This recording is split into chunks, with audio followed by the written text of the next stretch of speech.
الحمد لله يا رب العالمين الحمد لله يا رب العالمين السلام عليكم ورحمة الله وبركاته أبو المكي مالكي le secret et les jeunes donc sur le plateau sur le nouveau plateau belle badi ngaya bi nala sona mashallah ambe subhanahu wa ta'ala fo katanu tanu dafalena wale de ni tanu kaka kateme donc belejeleka ambangba chamana musoma ambolo wale nyuman donc olu kala nga dinantiga o sababu ye fanu fene ambaw berejele fo dien fam berejele fe awtame fe mu nyini hera de do ya rabbi ala ka hera chamake awye aga segi kana soro donc hera chamambe aw yere fene atakun be watakun don atakun ala ka betakun ye nala sona mashallah ala kira kan ko sanin kalu bayin boyen kama soldi ala nabi wa solimu nala sona mashallah ndlobe dora be ka foko ko kama kana fo ne taro doti kurana de kalawa uti kurana de donwa ne dabali bana ko kama te abe ko fo ka to misri mun ngono iba so alima misri jo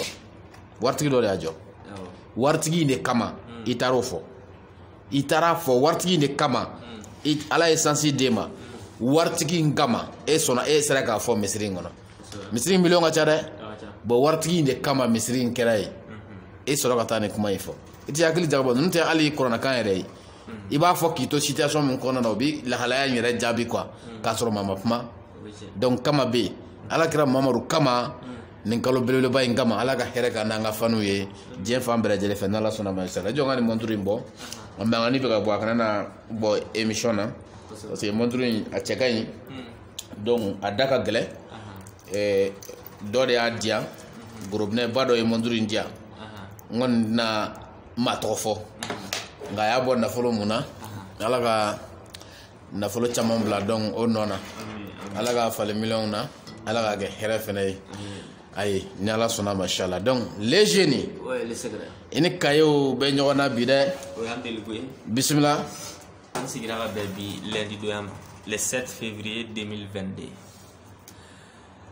donc mo wan doni mi amina tabana nga fule be fanu ni safne botu yi kire fe les secrets nuni minankuraw ye minane do awalma ba setara ni safne mu ye donc andela kan publicité kay ga teme abana me anya dla tuguni donc ya akufo anya dla safne to de ko diaso c'est-à-dire infection miseni fe on fait mettre le musora abu wuli ka boy ni rapport bi bolo dom na fena ni ga nya fela konaye abe timia yere de dima katla ka kanga dima c'est-à-dire ni che karanyona fa be kanga na makanga iwangu le téléphone na kunve fendeo ni de pago ti fene adla donia de konona na amba fitu ni ya kete problème bebe buye abe problème be wuli ka bu nyefe ni che karanyona ni che kisedo ni ga nyefela makanga ya fa buere kele i ka wole téléphone na otisika ke chere na kuma do fi odo donc akuma la sunya dron nunu de anga bara wire donc information ami mo demeni austrade ye i kana na doro ka fere ke mo ma ka soro donia ubira mu misiga mo bo fili konnana donc amina mo bo fili chaman konnana no tanga bara stra ube tia bana nasra berejele akonnata na kenemata muso ya bana nasra berejele akonnata na kenemata ni an wele na ala sonama e bi solution soro ala ante kiraide ante ala fenay nga sababu mbambulo na ya dima amba fi chomna o te wele na ala ka je inshallah donc les jeunes bismillah d'accord an tanya fe ni muso dore ako a che ni wakati labaina che plutôt ale do ko amso ko kliga fe rapport ka bi ja soro ore la ka teme chifeta kan sisa donc ale be fe ka do o changement kuye muye ale era be se ka muye parce que ale ma habitué ko ina ba sitara na la sona mashallah ala ka mbes ba ma ko ne muso la ka muna soro avec a plein de ka foko che ga rapport yelama ka get le fela uye ko ka sabu ke ko damu c'est-à-dire paix dia nimisi wasa donc kale ka bo sorot le rapport ka teme chufala ka de donc chebe ga enquête ko ina ko la obese ka donc unme ala ka ben donc sababa ma abese ka ko muye a fili babe anga sote konana mais amna barachi mo we u ka famia c'est-à-dire faut che u ka nyini ka don muso yere e jonye rapport yere konnana muso we jonye obese rapport kadu e wati jime rapport mandu ye wati jumɛn rapport bɛ bɛn u ma wagati jumɛn rapport tɛ bɛn u ma wagati jumɛn rapport ka di u la wagati jumɛn rapport man di u la wagati jumɛn rapport ka di u ye wagati jumɛn rapport man di u ye fo cɛw k'o de dɔn bon ni si tɛ se ka dɔn ni communication tɛ i ni muso cɛ o de kama an b'a fɔ n ko communication don o don an b'a kuma fɔ a kɔrɔ de k'a fɔ fo cɛ ni muso ka ɲɔgɔn ka kundilenna dɔn diɲɛlatigɛ kundilenna dama ko tɛ nka kurusi kɔnɔna ni tafe kɔnɔna yafa bɔra kelen olu yɛrɛ fana kundilenna de ko don dɛ n bɛna pɛ de karisa ma waati jumɛn dili ka di a ye n bɛna pɛ ta karisa la waati jumɛn dili ka di tali ka di donc karisa ye il faut que cɛ ni muso ka ninnu dɔn donc ka bɔ ɲɔgɔn na donc a kuma la surunya na n bɛna baara ci sisan ni an ka maliyɛnmuso ta 100 o 100 90 o bɛɛ bɛ rapport kanu tile fɛ ka tɛmɛ sufɛla kan siga t'o la dɛ voilà n b'o de f'i ye o a bɛɛ bɛ rapport kanu tile fɛ ka tɛmɛ donc sufɛla kan mais a bɛɛ diyagoya yɛlɛmɛna k'u kɛ rapport kanuba ye sufɛ ka tɛmɛ tilefɛla kan ka sababuya kɛ cɛw ka lahalayaw cogoya ye quoi c'est-à-dire an ka jamana filɛ nin sisan an ka jamana ninnu ye funtɛni jamana de don c'est-à-dire n'i y'an ka jamana ta kalo 12 ta k'a lajɛ funtɛni bɛna kalo hakɛ mun kɔnɔna na o ka ca ka tɛmɛ nɛnɛ bɛna hakɛ mun kɔnɔna na bɛɛ bɛ waati mun nɛnɛ dɔn anw fɛ yan o maximum o tɛ tɛmɛ 4 mois kan voilà 3 mois 4 mois maximum ye 4 mois ye donc san tɔ bɛɛ in na funtɛni bɛ sɔrɔ anw fɛ yan nɔ kɛrɛnkɛrɛnnenya la funtɛni yɛrɛ waati bɛ yen mais hali funtɛni waati tɛ waati tɔw kɔnɔna na i b'a sɔrɔ funtɛni bɛ yan donc cela veut dire que 4 mois in n'i y'o bɔ 12 mois na 8 mois de bɛ to donc 8 mois in bɛɛ kɔnɔna na funtɛni bɛ sɔrɔ an ka jamana kɔnɔna na donc muso kɛrɛnkɛrɛnnenya la an ka yan muso olu bɛ excité ni funtɛni de ye voilà c'est-à-dire chaleur bɛ yan muso excité donc kosɛbɛ o de kama ka kuma la surunya dɔrɔn funtɛni waati fɛ i b'a jateminɛ muso ka cɛko bɛ bonya kosɛbɛ ka tɛmɛ donc nɛnɛ waati kan voilà nka nɛnɛ waati fɛ cɛw de ka musoko bɛ bonya an delila k'o fɔ ka tɛmɛ an tɛn'o fɔ bilen mais funtɛni waati fɛ muso ka cɛko bɛ bonya kosɛbɛ ka tɛmɛ nɛnɛ waati kan parce que funtɛni o bɛ musolaka excité n'i ye muso jɔ tan o tan funtɛni bɛ kɔnɔntɔn bɛɛ excité ka tɛmɛ donc nɛnɛ kan quoi donc an ka san dun waati la funtɛni de ka ca donc a kɔnɔna na cela veut dire que musow bɛ excité kosɛbɛ o waati ninnu de kɔnɔna na bon funtɛni fɛnɛ n'i ye su ni tile ta k'a lajɛ anw fɛ yan funtɛni de ka bon tile fɛ ka tɛmɛ sufɛ fɛnɛ kan i y'a faamuya donc n'a sɔrɔ funtɛni bɛ muso bila ka negeya ka bila ka excité donc san bɛɛ kɔnɔna na bon tile yɛrɛ fɛnɛ tile ni su kɔnɔna na funtɛni bɛna wagati jumɛn kɔnɔ donc ka tɛmɛ funtɛni bɛna wagati jumɛn kɔnɔ kosɛbɛ ka tɛmɛ wagati jumɛn kan funtɛni bɛna tile fɛ de ka tɛmɛ sufɛla ka très généralement donc ka caya donc o kɔrɔ ye k'a fɔ muso bɛ excité tile fɛ de ka tɛmɛ donc sufɛla kan est-ce que i y'a faamuya voilà donc o de kama i b'a sɔrɔ ni muso ye kɔnɔ ta ni kɔnɔ kɔrɔbayara a ka cɛko bɛ bonya mais cɛ t'a ci ka kɛ donc a la parce que kɔnɔmaya bɛ chaleur de di muso ma donc chaleur bɛ muso bila donc ka excité o la dɔ bɛ fara a ka negeya kan il faut que cɛw k'u hakili to o yɔrɔ la n bɛ sirani fara k'o yɔrɔnin fɔ donc u ye quoi donc ka kuma lasurunya dɔrɔn n'i y'a ye a bɛ diya sɔrɔ rapport la tile fɛ ka tɛmɛ sufɛla kan cela veut dire que muso bɛ excité tilefɛla de fɛ kosɛbɛ donc ka tɛmɛ sufɛla kan ka sababu kɛ funtɛni ye i y'a faamuya mais an ka muso ninnu an ye an ka baaraw cogoya ni an ka lahalayaw cogoya kama an tɛ tilefɛ rapportw t'an sɔrɔ donc musow fɛnɛ diyagoyara ka an suit cogoya kan an bɛ waati min cogoya sɔrɔ c'est-à-dire an bɛ waati min temps sɔrɔ o ye sufɛlaw de ye o b'a sɔrɔ baara tɛ yen bilen foyi tɛ yen bilen donc musow fɛnɛ obligera ka tugu cɛw kɔ o sufɛ ko in kan fo k'u yɛlɛmɛ k'o kɛ sufɛ rapport kɛlaw ye sinon n'i y'a muso yɛrɛ bila a yɛrɛ ma a farisogo cogoya la an ka nin jamana ninnu kɔnɔ yan nɔ an ka sigi cogoyaw n'an ka lahalayaw kan muso bɛ excité kosɛbɛ tilefɛla de fɛ donc o de kama o kɔrɔ ye k'a fɔ n'i sera ma tile fɛ de a bɛ damu sɔrɔ ka tɛmɛ donc sufɛla kan parce que chaleur ka bon tilefɛla la donc o kuma lasurunya waati saba bɛ yen ni cɛ mun ye o waati dɔn ka se muso ma o waati saba kɔnɔna na ne ma fɔ n k'a t'i bila dɛ ne ma fɔ n k'a t'i k'i fɛ dɛ mais a bɛ k'i fɛ fo ka a dan tɛmɛ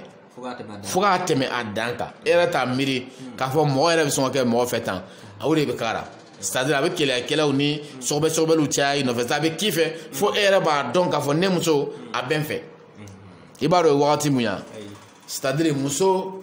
envie yɛrɛ bɛ muso la waati mun na k'o waati ɲini k'o dɔn ka sɔrɔ ka se a ma wala ale yɛrɛ farikolo bɛ cɛko demander wagati mun na e ka keguya k'o dɔn o wagati kelen na i ka s'a ma donc n'o kɛra sɔgɔmada ye a ka sɔrɔ dɔnniya b'i la n'a kɛra tilegan ye a ka sɔrɔ dɔnniya b'i la n'a kɛra sufɛla ye a ka sɔrɔ dɔnniya b'i la donc n'a kɛra wulafɛla ye a ka sɔrɔ dɔnniya b'i la n'a a taamasiyɛn nana a ma a ka sɔrɔ i b'o taamasiyɛn in fɛnɛ dɔn kekuyara k'a dɔn ne ka karisa nin waati in kɔni na nege b'a kan sisan nege de b'a kan ko o waatinin in dɔn k'a ta a tɛgɛ ma ka s'a ma rapport man di muso ye ka tɛmɛ rapport man di muso ye ka tɛmɛ o kan c'est-à-dire hali ne bɛ rapport kɛ fo 1 heure i ka rapport janya i n'a fɔ an bɛɛ bɛ girin o de kan nka i ni cɛ tɛ kelen ye cɛ mun n'a sɔrɔ a bɛ muso ka lahalaya dɔn waati kelen mun na ni muso bɛ excité c'est-à-dire nege bɛna ma waati mun na waati min a yɛrɛ farisogo mago bɛ cɛko la cɛ mun b'o dɔn o waatinin ka se muso in ma hali n'o ka rapport janya tɛ tɛmɛ miniti 5 de kan muso b'o de kanu ka tɛmɛ 1 heure tigi ta kan voilà e y'a faamuya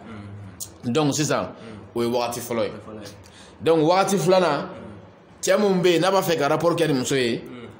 a bɛ muso farikolo sama ka na o nege in ma c'est-à-dire ka na ni siraw ye sira mun ye mɔnumɛnɛ ni siraw ye o n'a ɲɔgɔnna voilà o n'a ɲɔgɔnna bolola tulonkɛ siraw n'an b'a fɔ ma lɔgɔbɛli siraw yafa bɔra kelen i y'a faamuya ka na ni o siraw ye ka muso farikolo la excité fɔlɔ c'est-à-dire k'a negeya nege ka na a ma fɔlɔ ka sɔrɔ ka rapport kɛ ni muso in ye i y'a faamuya o kɔrɔ ye k'a fɔ waati mun ni i sera a ma k'a sɔrɔ a negeyalen don k'a sɔrɔ e ma a negeya o waati dɔnnen déjà o bɛna a yɛrɛ ma quoi mais ka hakili sama ka na o waati kɔnɔna na ni ne b'o kɛ quoi ka sɔrɔ ka s'a ma cɛ mun bɛ o temps ɲini k'o kɛ i y'a faamuya donc o ye wagatiba filanan ye cɛlakaw bolo donc sabanan rapport action na ka muso ka kuntilenna dɔn c'est-à-dire kuntilenna jumɛnw b'a la action na n'a bɛ action na sisan position jumɛn de ka d'a ye n'a bɛ action na sisan a bɛ accès jumɛn de préféré c'est-à-dire a bɛ teliya de préféré wa walima a bɛ sumaya de préféré o kɔrɔ ye di n'i bɛ frottage la n'a ye ka i teliya ni dɔ ye o de ka d'ale ye dɔ bɛ k'i sumaya n'a ye o de ka d'ale ye donc ka o kuntilenna minnu n'o bɛ sɔrɔ muso la rapport kɔnɔna na k'o dɔn ka rapport k'a fɛ donc techniquement n'i ye nin saba dɔn ka ban k'i bɛ rapport kɛ nin saba waati kɔnɔna na hali ni cɛya man bon hali ni cɛya man jan hali ni i ti mɛn dilan na muso mago bɛ satisfaction mun na a b'o sɔrɔ i la o satisfaction in de b'a a yɛrɛ diyagoya a ka kanuya dɔn k'a da i kan parce que i bɛ diya sɔrɔ mun na i dusukun ka o kanu o bɛ kɛ donc wajibi de voilà a bɛ ten de dulɔmina bɛ dulɔ min parce que a ka d'a da de donc a tɛ se k'a bila a bɛ o kelen dosi fɛn o fɛn bɛ yen k'a bɛ min a tigi b'a min a diyaɲɛ de kama jate a bɛ damu mun sɔrɔ a la o de b'a to a bɛ fɛn in kanu quoi donc damu ni muso b'a sɔrɔ i la i n'a fɔ a b'a fɛ cogoya min na e kanu ni muso fɛ o ye wajibi de ye siga foyi tora donc o damu siraw ɲɛɲini k'o dɔn o ye cɛlaka kelen kelen bɛɛ ma donc wajibi ye donc a kuma la surunya an ka musolakaw caman bɛ yen n'i y'a ye u bɛ excité tilefɛlaw fɛ très généralement ka caya yarɔ an y'o kun fɔ sisan funtɛniw de don ani kun wɛrɛ mun ni funtɛni tɛ kelen ye kosɛbɛ an b'o fana fara a kan c'est-à-dire tilefɛlaw la an ka internetiw bɛ baara kosɛbɛ i b'a sɔrɔ muso ninnu bɛ t'u tɛgɛ munumunu novellagew kɔnɔnaw na jarabikow bɛ yen amurukow bɛ yen donc u b'u tɛgɛ munumunu whatsappw kɔnɔnaw na baro dumaniw bɛ sɔrɔ yen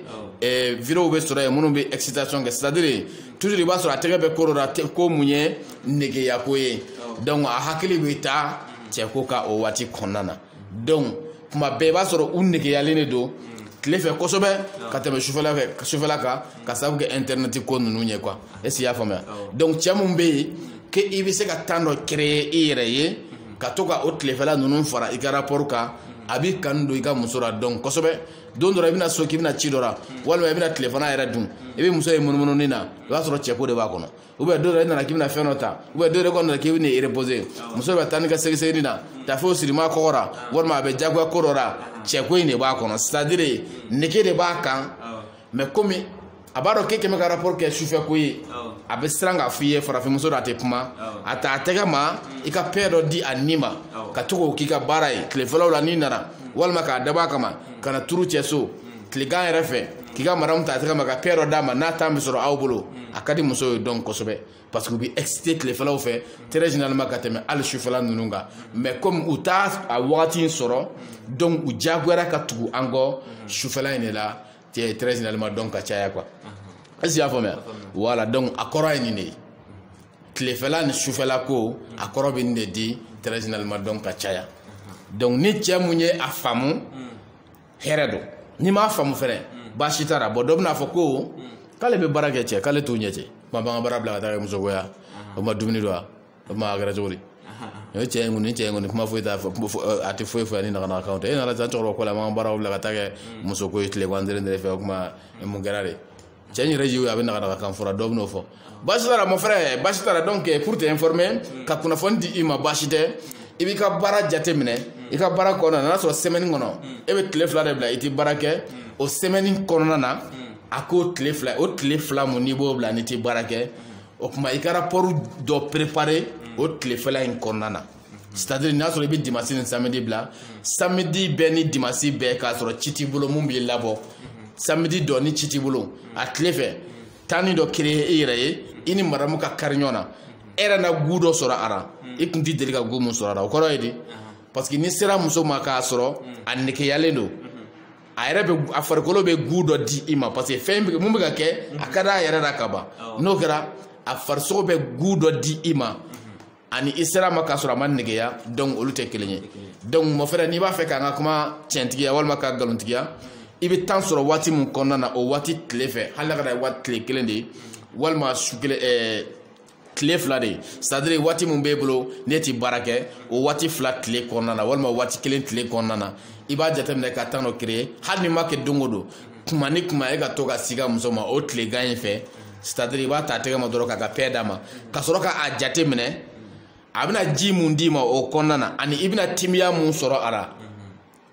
billahi ba soro ni shufata tikelenya parce que ya ke ka soro extelimba de voilà donc na soro ganga togo ke ou manga togo ke oh ina galombo an yere dara na la ka je inshallah donc mon frère muso nunu undana de pour que ka damutara lahara côté don gara do ko baraji yere be sorara c'est-à-dire ni be rapport ke muso be baraji soro tebe baraji soro o ko ka fo fen dagalendo donc muso nana damuta era ka damudi ima donc nunu te ko juguye damu be siga soro sra fon fe ka be jena hakila wuli ka bo aw fla nina abtano sra de pour que jena sra nga siga datugu ka boyi pe no ma boyi hal ni turi kunka neta fi muso be jena kere mais abike baro dumani nge ba etle wanfe do fe siga fo itara parce que ba ni sa hakma ou de foyer a do rebe to téléphone na whatsapp ko nana tle wanfe be magasin ngono ay carton bla ta fe ay ni keta kan fe do be ki muso labo téléphone ba bula dama fa ka dlan san fela la de and do be ka communiquer o be dia kuma onu feuna fa be bon ah voilà mais autre les gwangeli ne kun na mununu so ka pedama o tigi kun tisiga la bon ça de kuma be ba sura hakili go watini fe quoi wala o tigi ti do re sura hakili ko na kuma te ka fo ka bi accès do ma fo na baro cha na fo ka la bon le gwan fe ke to ay carton bla fe mano se buteli mabunna ay buteli ci ay aduta ya bota woto tu mana fola c'est bien mais ni tani de la ga di yarama ni feni nunu abna ni kanu ya baye furu ko na parce que abe munyi ni nyona na bo soro nyona awere nyonganu obi ka wajibe donc aw nyote fura fo to na la ka je inshallah donc les jeunes akora ni très général maka cha sono bashi werete d'accord le secret iga kuma ba ira che kan yi organiser dron organisation akanya rama de nganya na mala akera musogoyo akera famille ko akera warnyini akai abana mais ne be fa ganyi ngale fitini ngewre ka fossa anga che do be umiri be ko ina ka rapport ke kligan fe mais comme anga jamana en fana tana jamana e dambe ko ni tene ko be ano o ba fo ko bo kligan fe rapport ni muso tora ko nota la est ce que a dete ga nye jale wa est ce que a dete do na wa est ce que a dete botan wa e bɛ mun fɔ o ko ninnu fana na. Bon olu ye kumaw ye minnu ye kuma kɔrɔw ye an t'u sɔsɔ mais tilefɛla la tilefɛla ni sufɛla bɛɛ ye kelen ye, c'est à dire n'i donn'i ka so kɔnɔ i bɛ su dilan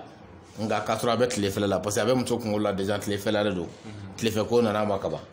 I bɛ su dilan, su dilanli ye jumɛn ye? N'i ye fenêtre datugu ka yelenw fa o ye su de dilanlen, hali ni tilefɛla don su dilanla e fɛ yen quoi. Donc i bɛ rapport kɛ n'i ka muso ye. Peut-être que kodɔnna minnu y'a fɔ u y'a fɔ ka da kun mun kan ka musoko kɛ kɛnɛjala ma i n'a fɔ an bɛ to ka minnu ye tubabuw fɛ, c'est à dire ka musoko kɛ nbɛdaw la kɛnɛjala ka tilegan dɛrɛndɛrɛ fɛ paraki olu man ɲi. Mais musoko fɛn o fɛn n'a bɛ kɛ sutura kɔnɔna na k'a sɔrɔ cɛ ni muso de don furu b'u ni ɲɔgɔn cɛ k'a sɔrɔ u bɛ ka kɛ sutura de kɔnɔna na a waati bɛɛ dagalen don. I y'a faamuya? Parce que ala ko de ala kan na dɛ ne t'a disa kan f'i ye ala k'i ma aw musow ye aw ka forow ye o ye ala kan de suratu nisa kɔnɔna na i b'o sɔrɔ yen aw musow ye aw ka forow ye a ye don aw ka foro kɔnɔ don cogo mun ka di aw ye nin ko sisan ne bɛ don tilegan de fɛ dɛ bon ne ko ko non tilegan fɛ n'i y'o kɛ o man ɲi dɛ k'a sɔrɔ ala ko don cogo mun ka d'a tigi ye jɔn ne nkalontigɛla ye sisan. Non mais ne bolo ala ye kuma préciser a ko don cogo mais a ma don wagati fɔ. Non wagati ni cogo de ye kelen ye o don cogo n bɛ don tile fɛ nin waati nin cogo in na cogo ni wagati bɛɛ ye kelen ye o i m'a faamuya cogo ni wagati musoko la a bɛɛ de ye kelen ye a fɔra de k'i ka don cogo mun ka di e ye ala ma waati préciser k'a fɔ a ye musoko kɛ nin waati in na fo n'a kɛra sunkalo ye sunkalo taara ala k'i ma ko aw bɛ se ka se aw musow ma sufɛ voilà cela veut dire que o kɔrɔ de k'a fɔ n'i y'o kuma yɛrɛ analyser o kɔrɔ de k'a fɔ musoko tun bɛ kɛ hali tile fɛ mun de la a bɛ sufɛla fɔ k'a sɔrɔ n'a sɔrɔ sufɛ ko tun tɛ yen tilefɛ ko tun tɛ yen mun na a b'a adressé tilefɛ ko la sufɛ ko la. bon comme sunkalo ta la tileganfɛla mɔgɔw sunnen sɔrɔ o bɛ se ka sun tigɛ walima. Cela veut dire k'a reconnu don a bɛ yen o kɔrɔ de k'a fɔ a bɛ yen n'a bɛ sun tigɛ o kɔrɔ de k'a fɔ a yɛrɛ de bɛ yen a kun bɛ yen quoi donc sisan a y'a to yen tilefɛta in to yen pour que a kana sun tigɛ sinon n'a kun tɛ yen a kun t'o fɔ est ce que i y'a faamuya donc k'a bɛ se ka se aw musow ma sunkalo waati fɛ k'a bɛ se ka se aw musow ma sufɛla fɛ cela veut dire que n'i y'a kɛ tile fɛ a bɛ sun tiɲɛ cela veut dire que ni sunkalo kun tɛ yen a kun bɛ kɛ tile fɛ quoi. Est-ce qu'il y a faamuya donc a kuma la surun ala kan walawalalen don ala kan jɛlen don ala k'ale kuranna farafasiya de ka fɛn bɛɛ lajɛlen farafasiya kɔnɔ n'i t'a dɔn i b'a fɔ i t'a dɔn donc a kuma la surunya dɔrɔn muso ko waati taara kitabukan na traditionnellement fɛn dɔw bɛ yen an b'a fɔ mun na danbe siraw n'an ka danbew la kɛcogoya dɔw b'a la ni waati dɔw b'a la an y'olu labato ka to o kan o kɛra laadaw ye donc an bolo mais ala ko i ka foro de don waati min ka di e ye i bɛ don o waati la waati min b'i tɔɔrɔ ou bien waati min tɛ kɛ hakilisigi ye i ma i b'a to yen o waati la dɔrɔn a banna n'i y'a to yen o waati la hakilisigi ko mun ni fɛn mun kan ka k'a kɔnɔna na donc o fana bɛna a kɔnɔ donc a kuma la surunya dɔrɔn tilegan fɛ rapport foyi taara wa a ka ɲi yɛrɛ fɛnɛ a kanunen don a b'i musow diya i ye wa i bɛna gu dɔ sɔrɔ u la i ma deli ka mun ɲɔgɔnna sɔrɔ u la wa o de ka di musow yɛrɛ fɛnɛ ye n'a accès bɛ sɔrɔ cɛ mun bolo fɛn caman ka di anw ka musow ye rapport la cɛ t'a kɛ